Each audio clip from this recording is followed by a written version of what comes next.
Good morning, good evening, wherever you are. Welcome to our November Gene Delivery Seminar Series. I'm very excited to introduce our speaker for today.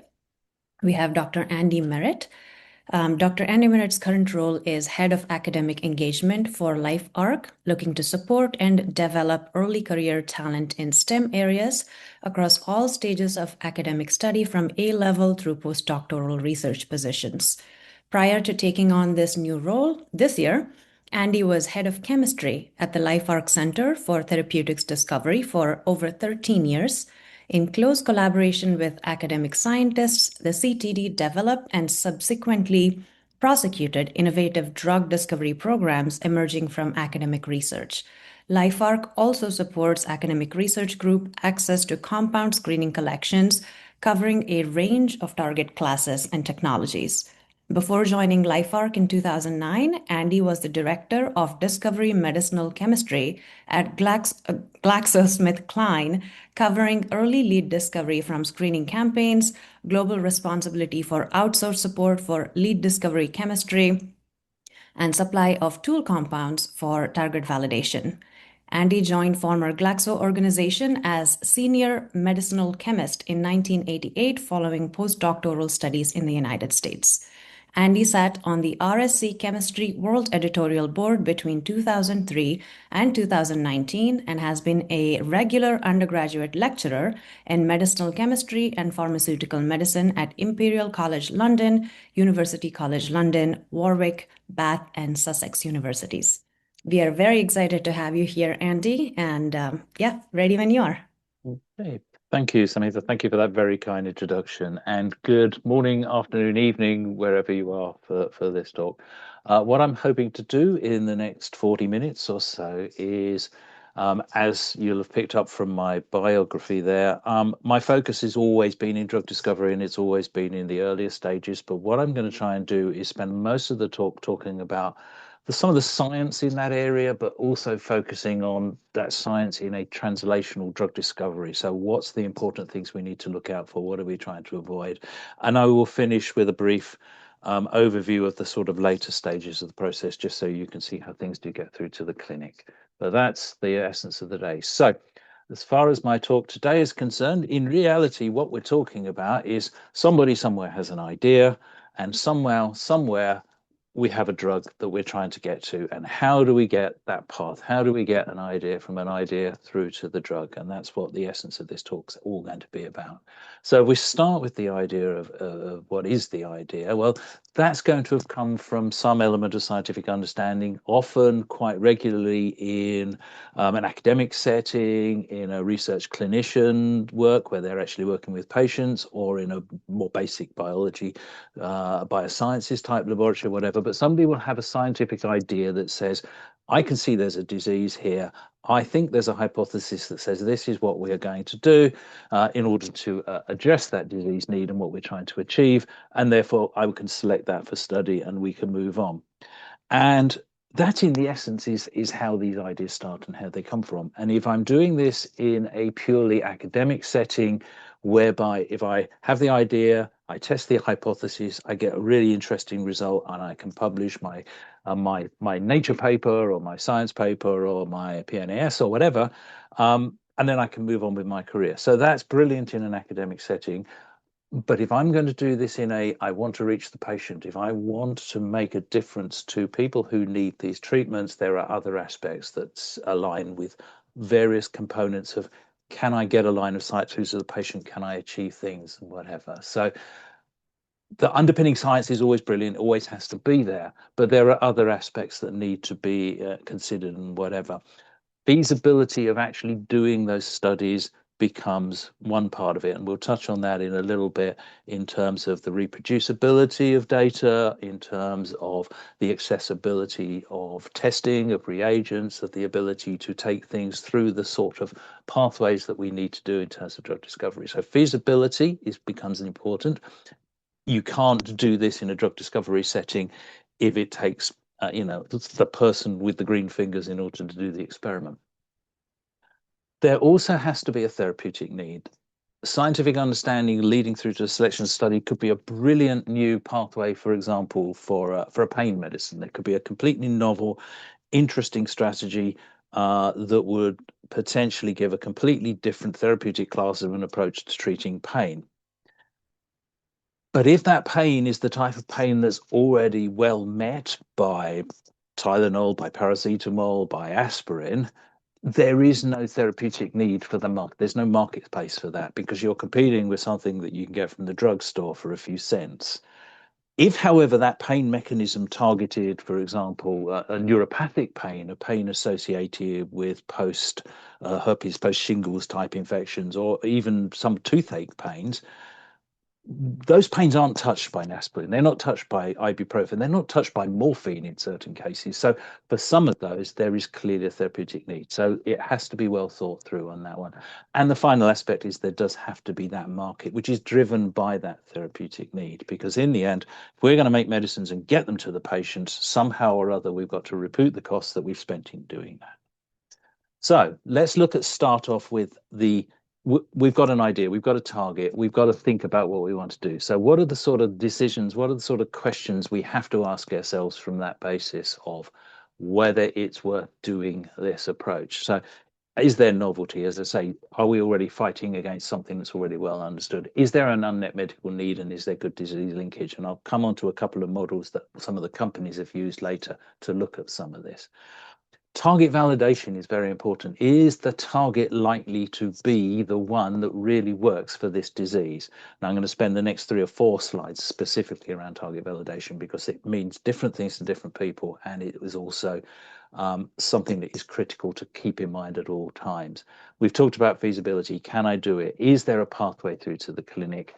If I do get through to the clinic, what are my competition like? Is there somebody already in there? Can I get the intellectual property space? So these are the sort of decisions that we will be making, and the pharmaceutical industry and anybody who's thinking about drug discovery will be making before we've even started doing our first methods and in the laboratory in the biology or whatever. So can we tick off these boxes?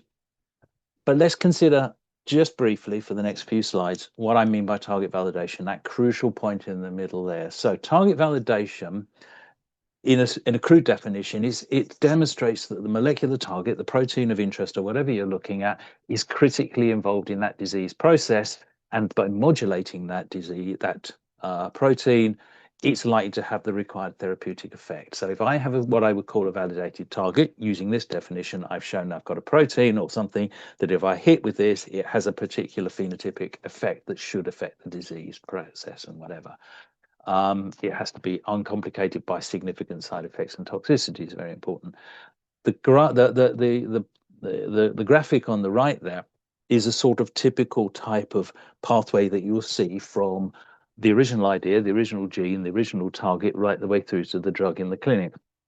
Often put in sort of a linear chevron format. I quite like this circular format because actually things do loop backwards and forwards, and you can draw all sorts of other arrows and lines on here if you really wanted to.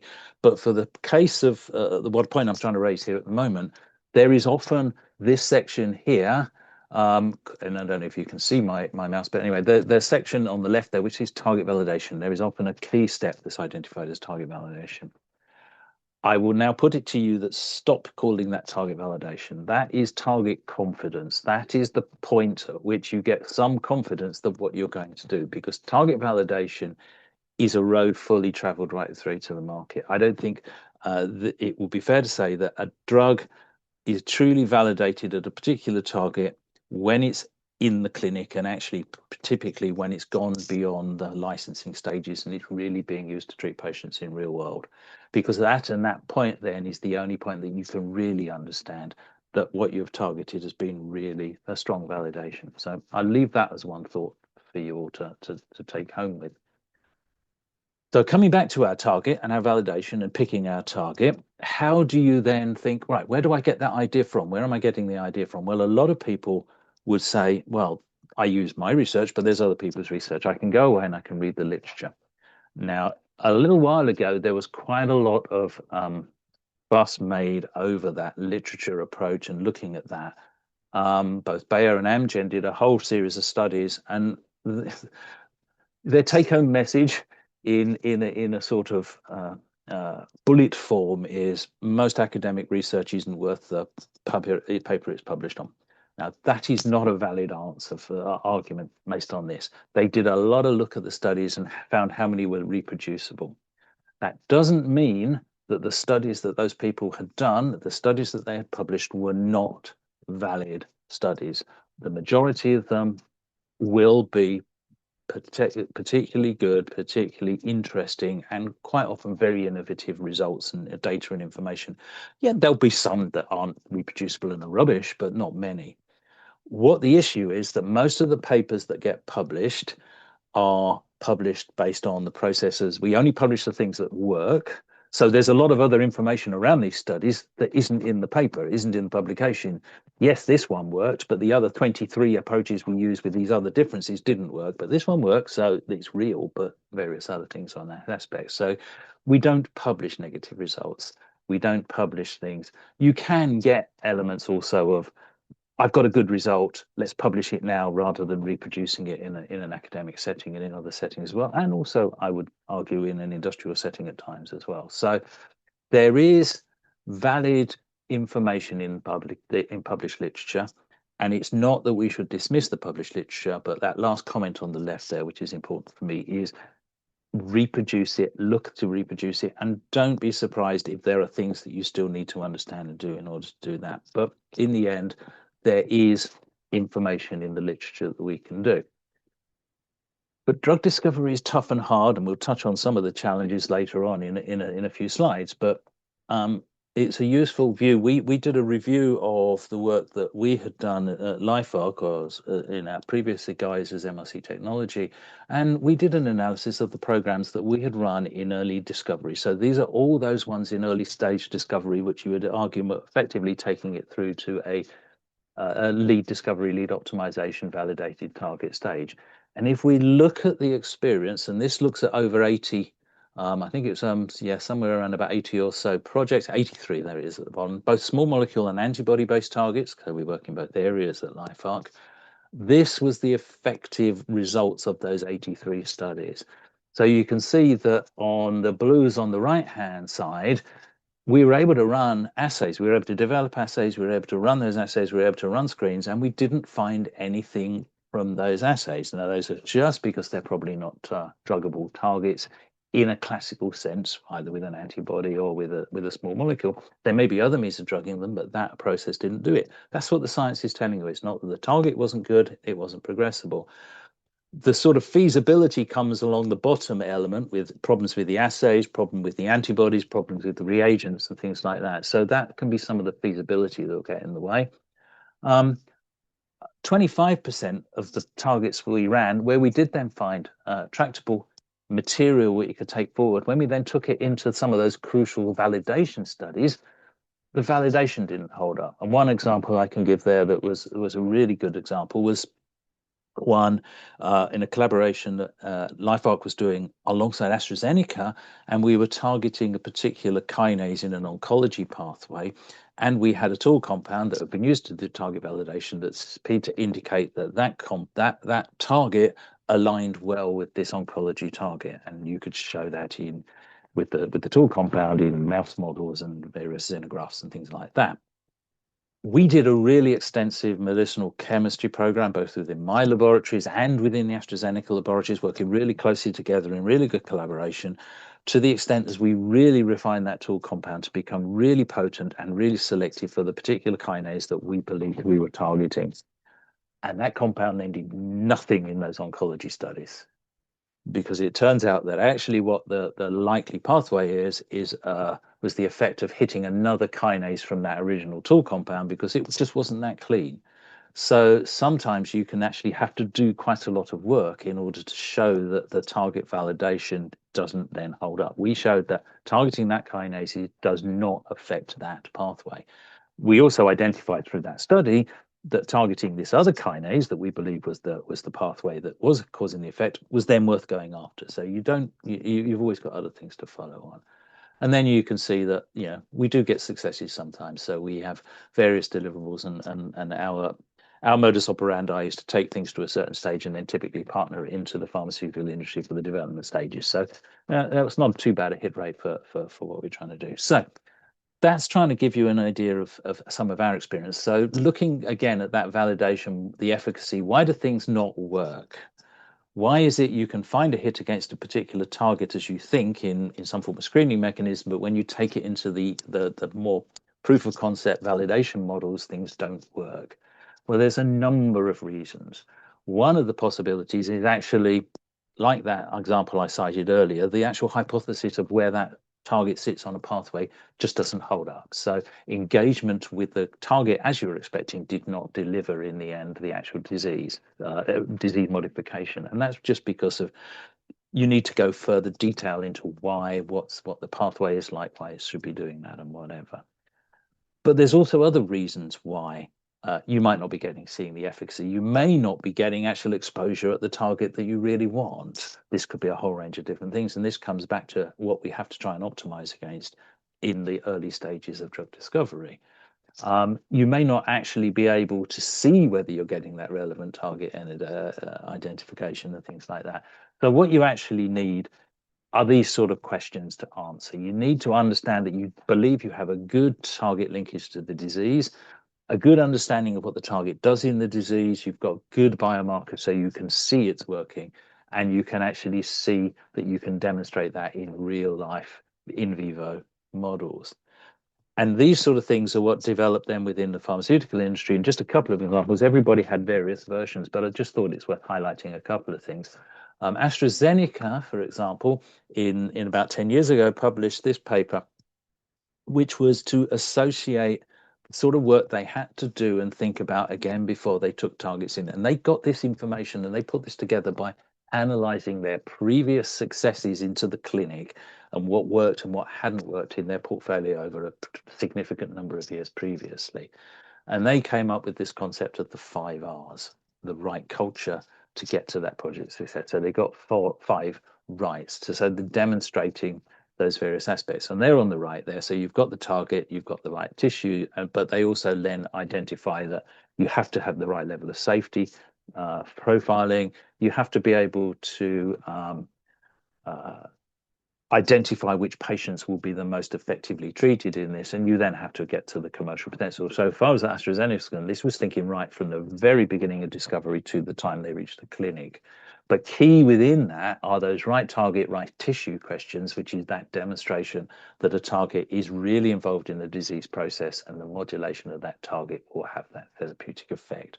So they have that confidence. And Pfizer came up with a concept around the same time, which was very much more focused just on that validation component. And that's where they came up with the concept of their 4 pillars for target validation. And you can see the same messages coming again and again. And if you're planning to run any program in any of your labs or anywhere else that is going to look at trying to identify a new target for a potential disease treatment down the line, I would strongly recommend that you always keep something like these 4 pillars in mind, because it's just a nice mnemonic and it's a nice way of thinking.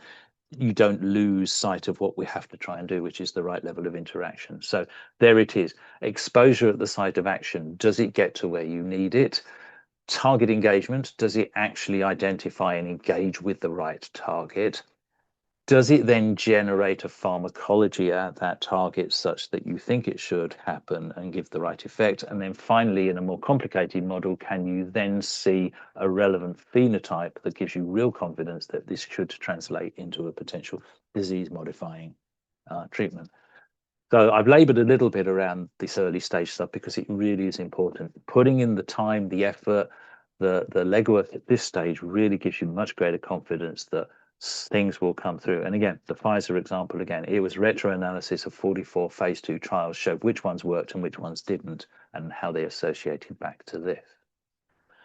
So that's where we're talking about. Let's start building the program and the process of what we're trying to do then.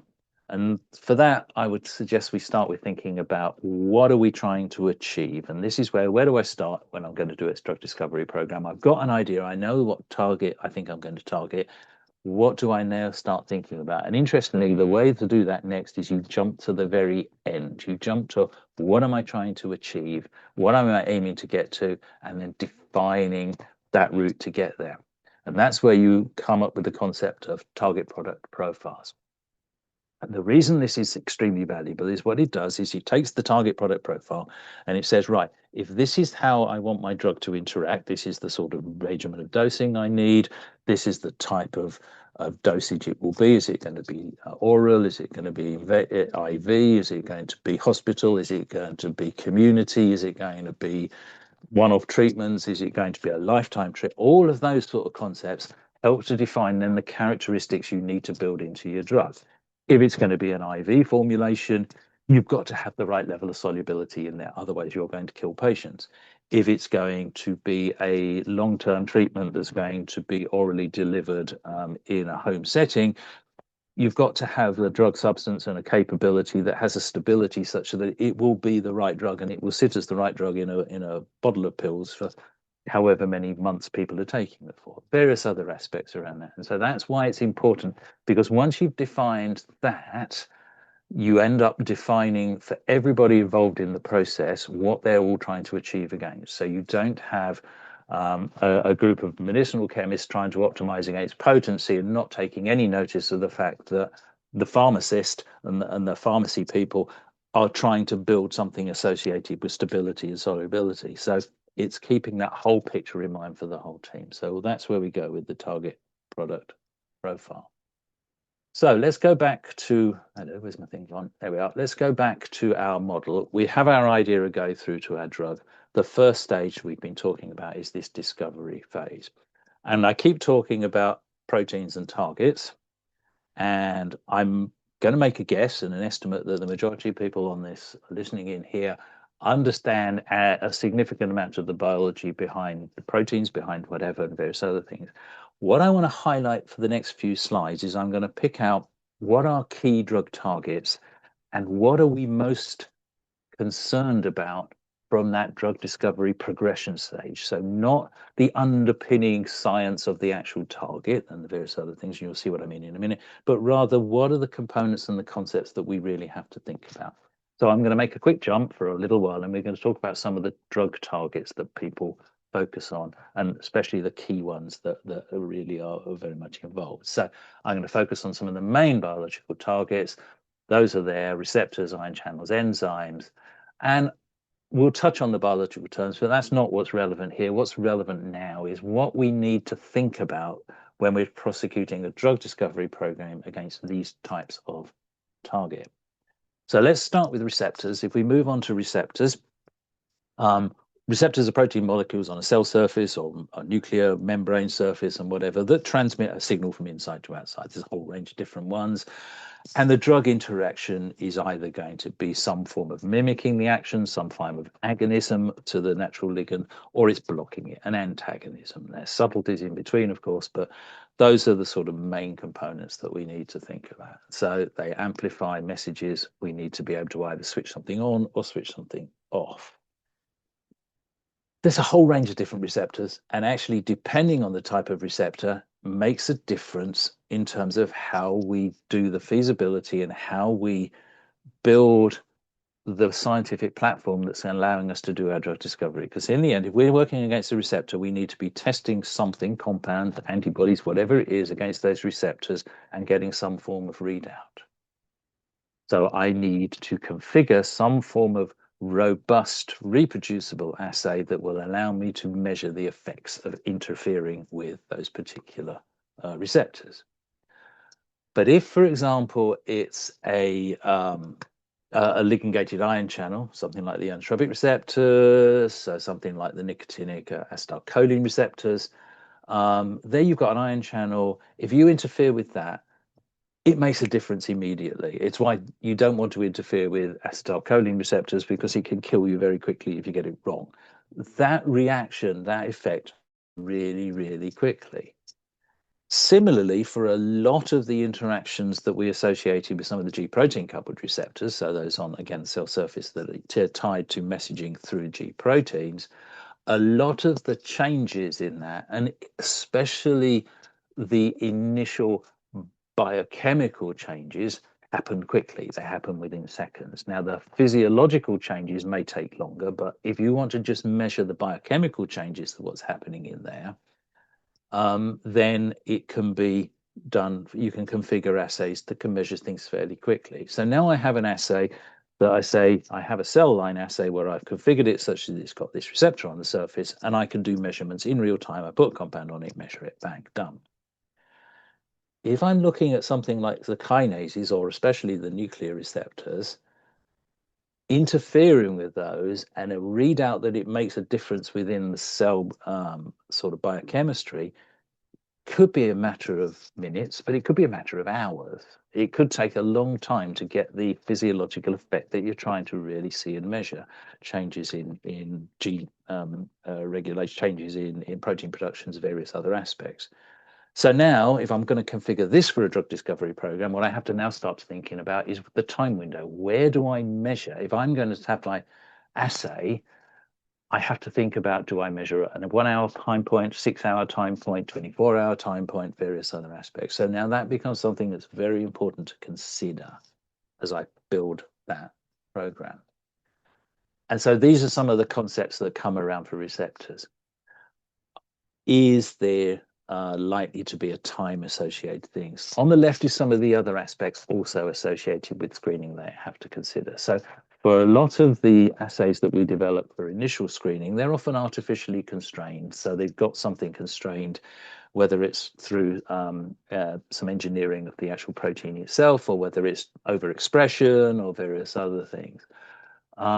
What are you trying to compete with if you're trying to target a receptor becomes important, both in the system that you're using to measure the assay, but also downstream in a physiological. If you're targeting a kinase, we are awash with ATP within our bodies. If you're targeting the ATP binding site in a kinase, you've got to compete with something that's there at millimolar concentration, for example. So you're going to have a lot of potency in there. And there are various other aspects that you can see on here that become very important. Is the times courses, as I talked about? Is the functional activity relevant if it's in some form of overexpressed recombinant receptor? Because it may not be the same as downstream within a true cellular system. So all those become important aspects that we have to consider when we're building screening for those sort of drug targets. On the right-hand side, some of the other aspects that are associated more with the drug discovery side, things like, can you get the right level of selectivity? Can you do some form of structural biology? Can you visualize things? And actually, things have changed so drastically in the last few years with things like cryo-EM methodologies and AlphaFold protein predictions and things like that, that these become less directly relevant. So that's your receptors. Ion channels become even more interesting and challenging because the complexity of the biology within an ion channel is very significant. You've got closed versions, open forms, you've got partially active forms, you've got a native tonal state of some. So some ion channels are partially open normally, and you might be turning them up or down, how much you want to tuning. So trying to treat channelopathies becomes really, really complicated. If you're going to run assays against channels, then what becomes very, very significant is the artificiality of the programs that we want to do. Because to do a really good ion channel screen, you're looking at patch clamping, you're looking at electrophysiology, which is a very slow, complicated process. There are some elements of putting it into a more high throughput format. But in the end, a lot of the time when we're doing screening at ion channels, we're often using surrogates. We'll use things like thallium flux through a cell membrane to try and measure, are we affecting that ion channel? It's a good model to allow us to do some primary screening, but you've got to then go into a lot of that confirmatory work downstream. So those become very important. The pharmacology can be very bewildering in ion channels. So you've got tonic pore, you've got state frequency dependence, they go up, down, various other things. Interestingly, a lot of the tool compounds in ion channels are quite complicated. They're often toxins, like tetrodotoxin over on the right-hand side there. So they don't actually, there are much fewer tools around for ion channels than there are for some of the receptor work that we can do. And as I said, I've talked about electrophysiology, so various other things. Ion channel drugs are often discovered through empirical work rather than screening them directly on that, just simply because that's the complexity of it. Keeping an eye on the time, I just want to touch on to enzymes. Enzymes, again, really, really interesting targets. A lot of things that we target for enzymes because they are the key engine driving a lot of biochemical processes within the body. They can be globular and soluble. They can be membrane bound. We can target those typically with small molecules quite effectively because most enzymes have some form of reactive pocket that they're doing their catalyst in. And if you've got some form of pocket that's designed to lower the energy of a transition within a biological system, the odds are it's got components in there that you can also interfere with a small molecule drug or the like. So we do a whole range of things with enzymes and target enzymes. But if we're running an assay for an enzyme, it's like doing it in chemistry because that's what enzymes are doing. They're doing chemistry. So if I was running a chemistry experiment, I know that if I change the temperature, it will go differently. If I change the solvent, it will go differently. If I change the pH, it will go differently. Exactly the same with enzymes. So again, optimizing an enzyme assay, both to make it useful for screening, but also in terms of making it relevant for real life becomes very important as well. But enzymes are very, very significant. There's just a very brief list here of a whole range of different targeting enzymes that we treat with drugs. So enzymes have always been and will remain a very important class of drug targets. And we always have to think about, with enzymes especially, what is the concentration of the natural substrate you're dealing with. So as I said before, ATP concentration, very, very high. Tractability, you can typically do a lot with enzymes. We can do a lot of structural work and various other things. Selectivity can be challenging, but can be overcome these days, especially with a lot of structure-based drug discovery support and things like that. So that's the essence for an enzyme. There are a whole range of other targets that I'm not going to go into now, but the receptors, the ion channels, and the enzymes probably constitute 80–85% of drug targets typically at the moment. So just summing all together very quickly, the key questions around across all of those is if you're choosing a target, what is the role for any natural ligand? Do you have a structural work that you can do on it in order to build a model so you can drive some of your optimization work?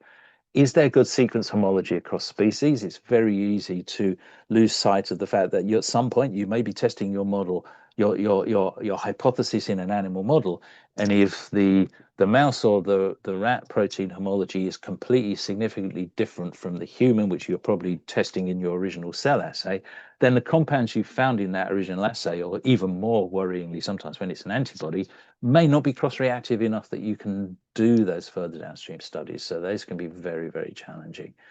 And then there's a range of other aspects around how selectivity. So those are around the target questions, around the selection of it. In terms of actually running any work with it, what's the tractability like? Can you solve the key questions? Is the biology relevant? Will the primary scheme be a relevant readout? Does it relate to downstream effects that you're looking for? Do you need to build a whole range of secondary screens? How relevant are those to human disease, that model that you're really trying to treat? Because in the end, we're trying to treat humans. What's the relevance for the animal models if you're bridging between in vitro and human, the orthologs, as I talked about there? And there's various aspects around the chemistry that I'm not going to home in on right now. So we've built an idea around an assay, around discovery. We've chosen a target. We've done that. What we're now looking for is to find the drug. So what we're doing is finding a drug. Well, the first thing you do is try and find a hit. A hit is a compound from some form of screening, could be high throughput, could be moderate, which will have some interesting, it will show some potency, but we know if there are things you need to do with it. You take a hit and do some chemistry or some bioengineering on it, if it's a protein or an antibody, various other things, such you've optimized it. So now you're getting closer to what you're trying to want to be with the drug. There's still some things that might need to be addressed, but you've got a lead that is hopefully now suitable for doing a lot more of those validation studies, and they will give you confidence that you might have a drug, which you then do further studies, further refinements, further tweakings to get the candidate correct. And I'll touch briefly on what that looks like. So we're talking about a hit. What makes a good hit? A hit, to start out with, you want something that's good, potent, so preferably selective, not absolute, but some hints you're getting in the right direction. You need to have a good drug-like property because you're going to build things into it. You like start from a good point. It's all about finding a good point. There is nothing particularly undesirable. I'll touch on that in a minute. You've got good kinetics and you've got good freedom to operate within that space. So those are the sort of things that will make a good hit. And so you're in that discovery cycle, and this is the typical cycle that go on in any organization, which is design, make, test, analyze cycle. Somebody makes something, you test it, you look at the results, you decide what to make next. And that's a classic cycle that goes round and round and round in drug discovery. And I'm not going to go into that in any great details.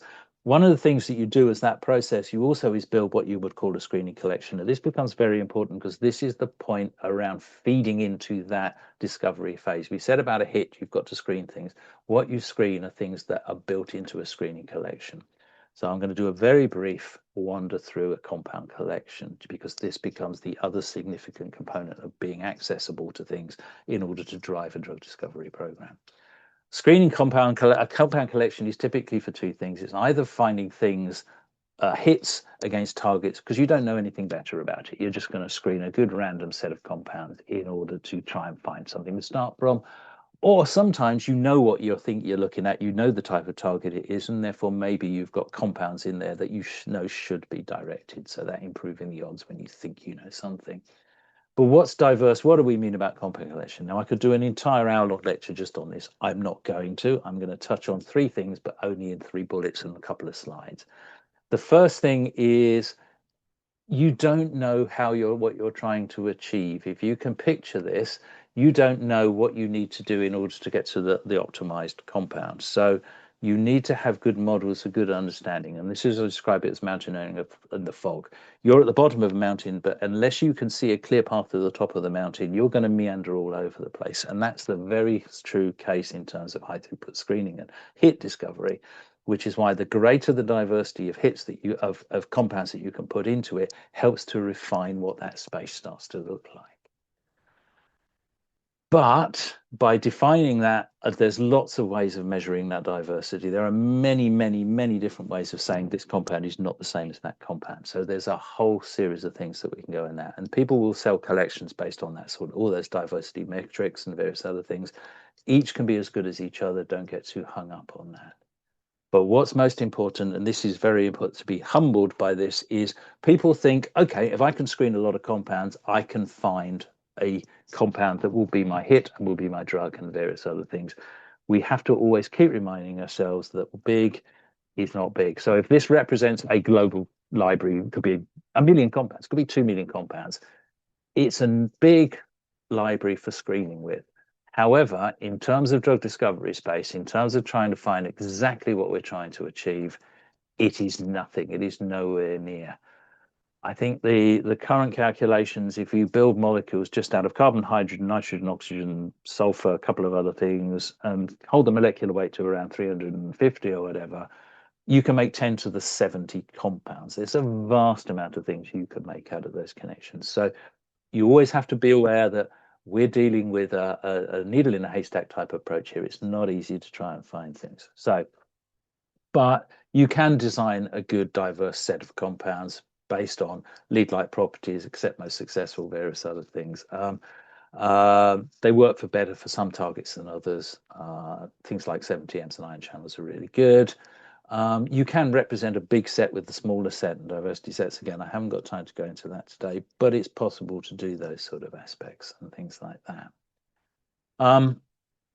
And in a compound collection, you can make sure good things aren't in there. You can filter aspects out. You can make sure that all the compounds in a compound collection fit in a sensible polarity range, for example, so they're all potentially likely to be good soluble drugs.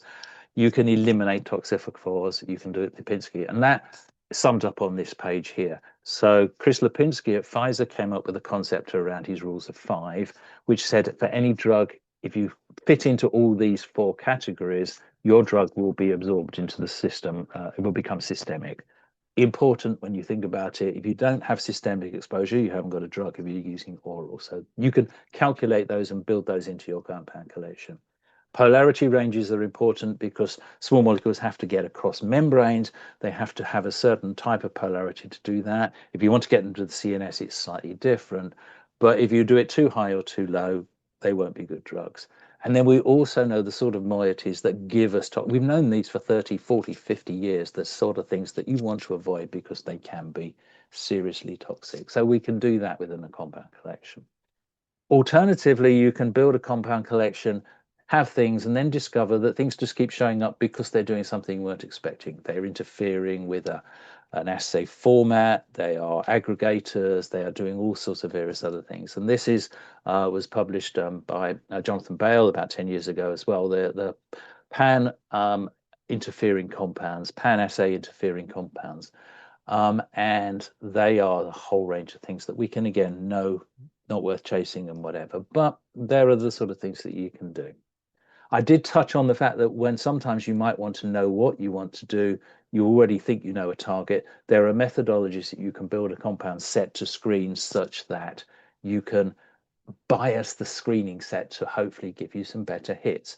Brief example in that, this is some work from about 25 years ago now out of Xiao Luo and Duncan Judd's work. This concept was you take an active compound at target. So you know you've got targets which have got some active compounds against them, maybe a related target or whatever. In silico, you can break that up into key fragments, and you then identify key fragments that show up in multiple times again. In this example, which is an SSRI, I think, uptake, that moiety appears several times in various drugs. So if you're going to build a compound for a new target related to those, a set of compounds you want to screen, have that moiety in, the odds are you're going to find something. So the last 5 minutes of my talk, I said we're going to move on fairly quickly through the rest of it. We're in this phase now of doing this modification, and we're now going to move into optimizing. What are we optimizing if we're trying to optimize that molecule to get it to become a drug? You're optimizing to make sure it has really good potency and cell activity. Well, that's fairly obvious. We don't need to worry about that. But if you remember, I talked about some of the other aspects that become important. So you're trying to maximize the effectiveness of the drug. This is measured in measures by things called lipid ligand efficiency. There's a whole range of different methods. But what they're really saying is that each atom within that drug is making such an effect, and the more effect from each atom, the smaller the molecule, the more likely it is to be a really powerful and effective drug. There's various other aspects. There's a lot of maths involved in some of this that we don't need to worry about today. We talked about that concept of lipophilicity. You're trying to get it into the sweet spot such that it will be a drug that could be absorbed. These are measured by log P, which is a measure of, actually, it's just a direct measure of the partition between water and octanol, but it's a good model for the measure between, say, plasma and lipid bilayers. It's sort of measuring that sort of concept of that. And you just can measure those or you can calculate them. Log P is just measured straight. Log D is done at specific pHs, so you can mimic sort of physiological pH there, things like that. And C log P are done through computational methodologies, so you can calculate rather than just measure. As I say, reflects the partition between octanol and water. It's a measure for membrane permeability. And again, there is a bunch of maths that goes with this that we don't need to worry about for the sake of this talk. What we'll also measure is aspects of metabolism, and you can do that in vitro very effectively using microsomal preps, or if you need to, hepatocytes, so whole liver hepatocytes, but first off, microsomal preps. So these are human liver microsomes or mouse or rat liver microsomes, and here you can test how well your compounds might be turned over in that microsomal prep equals how likely is it to be metabolized within the animal model as soon as it is. So you can calculate half-life from an in vitro test, allows intrinsic clearance. There are other models you can do like these. These are measures of artificial membranes that allow you to measure things crossing membranes. So a whole range of things we're trying to optimize against as we're doing the modifications to the chemical in order to turn it into a drug. And the reason for this, and this is some work that was published by a former colleague of mine a couple of years ago now, if you have some sort of measure of drug space, if you like, then a particular target, the potency probably fits in one area, and so you'll find a hit in that area. But on that drug space, you may find that solubility sits in a much smaller component, and the absorption potential is another one, stability and such, which means that to get to the real drug, you're trying to find a path between that pink hit and that yellow star, which isn't the drug. And so Rob Young and others published this work really best in terms of that work. So those are the sort of things we're trying to do in terms of optimizing. And the last 2 minutes, we're just going to finish off where we're going with this. You're now into this research phase. You're building lots and lots of compounds. You're trying to find the best compounds to go into a drug. This is a lead to candidate phase. That lead to candidate phase then takes you through the fine tuning. You're tweaking things. You're making subtle changes to improve some of those aspects you're trying to do, whether it's the physicochemical properties, whether it's the metabolic stability, whether it's still the potency.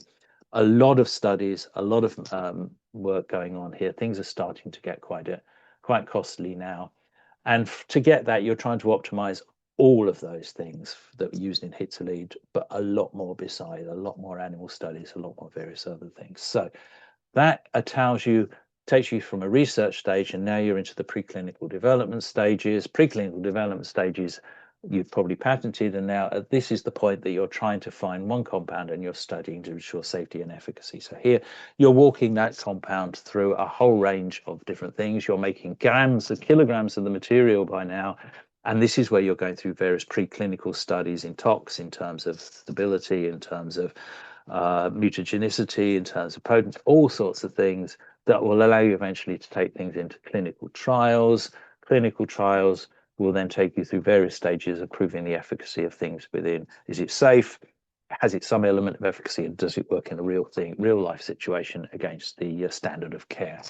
And I'm not going to spend time going through those. That just basically takes you to the drug. The other thing you're doing by now is working out, how do I make this compound? Where do I make it? I need plant. I need the ability to manufacture it. There aren't that many manufacturing sites available. So what am I going to stop making if I'm going to make this? The economics of this sort of stage becomes very important. So that's taken us through that whole idea, from the idea to the drug. The final thing I want to leave you with, and the reason why we spend so much time working in that early stage, and when you remember that work that I showed you from our analysis, 80%, 90% of our things didn't get anywhere near beyond that discovery phase. There's a reason why that's very important. That's very valuable. Science is tough. It's hard to do it. But more importantly, the costs really kick in when you get towards that development phase. You do not want things to be failing once you get towards that end stage. So that's why fail early is often a mantra that is used quite significantly within the pharmaceutical industry. And in fact, for a lot of drugs, they get through because somebody is willing to fight for them, because there's a lot of things that will get failed at that earlier stages. But what I hopefully have done in those 45 minutes is I have just shown you the idea that you can get from an idea through to a drug, some of the key concepts we have to worry about, especially in those early stages, and moreover, that whole program and how that all costs work. So hopefully that's been useful for you as an audience. I'm happy to take some questions now if there are any. I think I'm going to stop sharing as well so that we can see things and whatever. And so thank you. All right, thank you so much. It's actually really wonderful to hear, because here at Vector Builder, we are really big on good vector practice, which highlights best practices from a very, very early on stage to make sure that there is success. So it's kind of nice to hear Mm. message being echoed again with your presentation as well. All right, I want to remind everybody that if you have any questions, please put it in the Q&A box. And then we will take some questions now. I'll start off with one question. In your years of experience, what is the most common biological blind spot that you have experienced or witnessed when it comes to Mm. target validation? In terms of target validation, that's a very good. I think there's always an issue with the sort of bias that you're looking for, what you want to see. And so there's always an aspect of you can try and so you can often overinterpret in a positive direction some of the data and some of the things like that.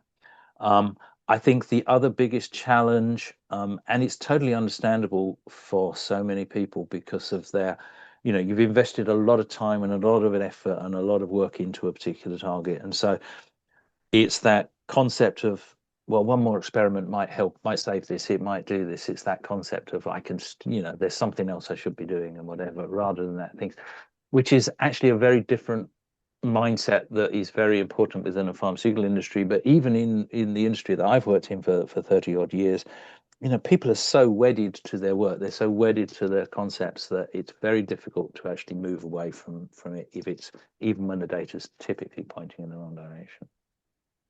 Okay, that makes sense. Thank you. We have another question. The studies referenced in the introduction regarding the 5 Rs or the 4 pillars are about 10 years old. Have Yes. technologies and field limitations not evolved since then, potentially shifting the challenges and key considerations to focus on? I think that's a very good question. I would say yes. Um, But actually, the biggest changes and the biggest work associated with that is the increasing number of newer and alternative modalities that people are bringing into play. I guess some of the biggest changes, and we're yet to see whether some of these really make an impact, but things like the sort of the target protein degradation type approaches, for example, where rather than targeting and trying to interfere with a particular protein, a particular target, what you're actually trying to do is trying to remove it. Now, you can do that with people were trying to do it with siRNAs and various other aspects. Now you're starting to see the work going on with the concept whereby people have targeted protein degradation. So basically, it takes your protein that you're interested in and takes it and destroys it through the cellular mechanisms of degradation, which has a completely different effect. So first off, still need to have things like target engagement, but actually it's then a different measure further forward because you're no longer trying to make sure that the physiology has changed because of what you've done to the protein. You're now showing that the protein has gone and now you're having effects. So in some ways, it allows the drug effects very closer and similar to, say, a knockout or a knockdown type approach further down into closer to the clinic and closer to the drugs. So some of those aspects around, especially some of the things in the 5 Rs, perhaps you might start wondering, yes, it probably needs a refinement and various other things. But fundamentally, if you still have to have that belief and that confidence and demonstrate that your target is relevant to the physiology, there is a good linkage to it, and whatever you're doing to it, you can demonstrate you're having that direct action. Now, so I would argue, yeah, you could refine it. There are tweaks, there are changes, and whatever. But fundamentally, those are still the critical aspects. You've got to understand that the target is associated with the disease, the hypothesis will hold out, and I can interact with and demonstrate that I'm interacting with that target. Wonderful. Thank you. We have another question. Do you think that small biological inhibitors are the most promising modality for the future of drug development versus other modalities like antibodies? I think they have an extremely valuable thing. It's been very interesting seeing things like some of even just the nanobodies coming along, the various aspects. I should declare my interest. I'm a hardcore cut me through small molecule medicinal chemist. So I would always say, no, you really need small molecules. But no, I think that's a very good point there. I think I don't think there is going to be a single thing that will wipe everything, take everything else out. I think the technologies and the capabilities around the mRNA approaches in some of the biologics effects are really interesting. So the idea, we've had antibodies and we've had the various aspects of some of those for a while, but the idea now that rather than having to work out how you can deliver an antibody, you basically get the cell itself to make the antibody.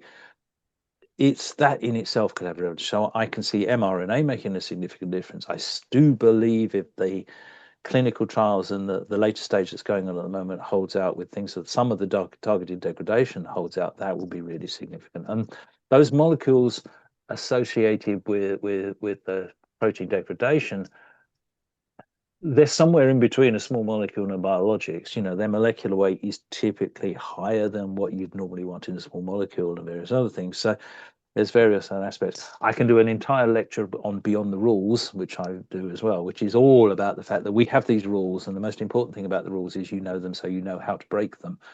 And I think yes, some of the small biologics. I'm sure we will see a resurgence, especially in some of the things like the antimicrobial areas of peptidic chemistry coming back to the fore and various other aspects as well. I certainly see that happening as we understand how to overcome the limitations that restricted what we used to do, we thought we could do with those in the past. Wonderful. All right, we are inching closer to, oh, we have one more question.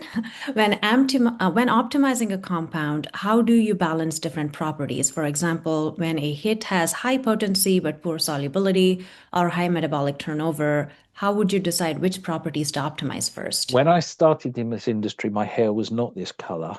Um, it's the core problem. It is a multivariant, multi-component issue, and it really is a challenge. So, um, it really is that what has helped to revolutionize a lot of what we've done now is the ability to do so many more very strongly predictive assays and predictive tests that aren't just around the potency, but are around all those other aspects about metabolism or toxicity or whatever in a high throughput, faster methodology.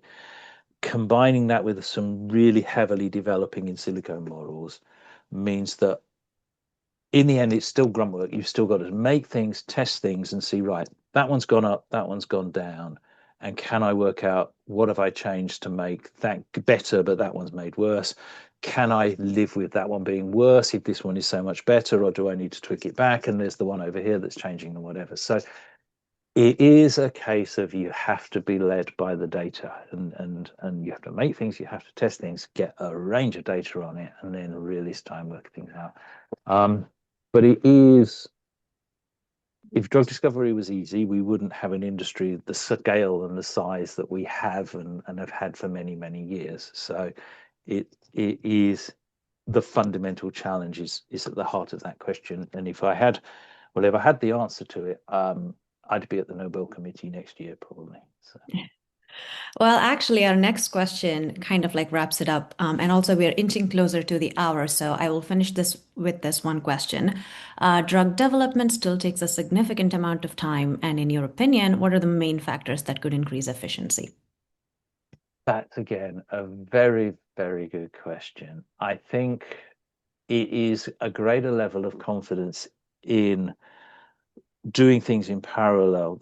You can get the issue is efficiency faster or is efficiency more things succeeding? And both of those, there are different strategies to take that in. You can take, if you take longer to take something through a development pathway, but 40% of the compounds make it to the clinic and into the patient as opposed to 4% or 5%, then that is a level of efficiency. Or you shorten that development pipeline. The timeline is hard to shorten, especially once you get into the safety aspects and the actual clinic tests. If I'm trying to test something for a potential treatment for Alzheimer's, that's a prophylactic approach. I've got to have something incredibly safe because people have been taking it for a long time. And I've got to have some hellishly long studies in order to show that I'm having some efficacy. So some things you're never going to easily change. So maybe you need to just make sure you've got greater confidence of things going in. But again, it's a challenge. It's a tough one. Wonderful.